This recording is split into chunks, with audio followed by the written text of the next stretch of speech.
Rema hari ini, Ulangan pasal ke-8 ayat kedua. Ingatlah kepada seluruh perjalanan yang kau lakukan atas kehendak Tuhan Allahmu di padang gurun selama 40 tahun ini dengan maksud merendahkan hatimu dan mencobai engkau untuk mengetahui apa yang ada dalam hatimu, yakni apakah engkau berpegang pada perintahnya atau tidak.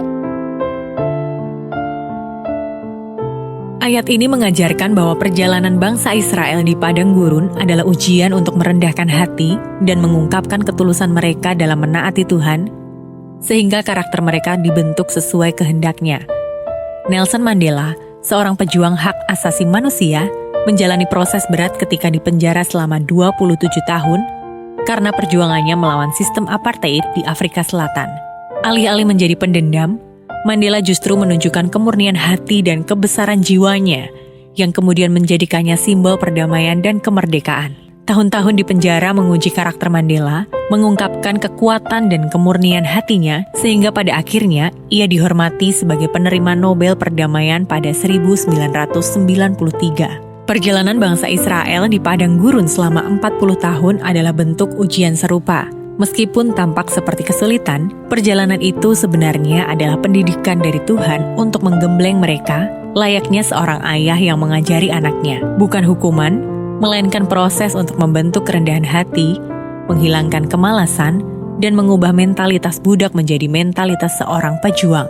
Seperti Mandela maupun bangsa Israel, ketika kita mengalami tekanan hidup, sifat asli dan ketulusan hati kita akan terlihat. Proses Tuhan yang sering kali berat berfungsi untuk menyingkapkan kelemahan dan kekurangan kita. Dengan menghadapinya dengan syukur, kita bisa memperbaiki diri sehingga semakin menyerupai pribadi yang berkenan di mata Tuhan. Apa tujuan Tuhan menghadirkan proses dalam hidup Anda? Apakah hal tersembunyi di hati Anda yang tidak berkenan bagi Tuhan? Setelah tersingkap melalui proses, apa komitmen Anda untuk memperbaikinya? Bapa, kami mengucap syukur atas proses yang kau izinkan hadir dalam hidup kami.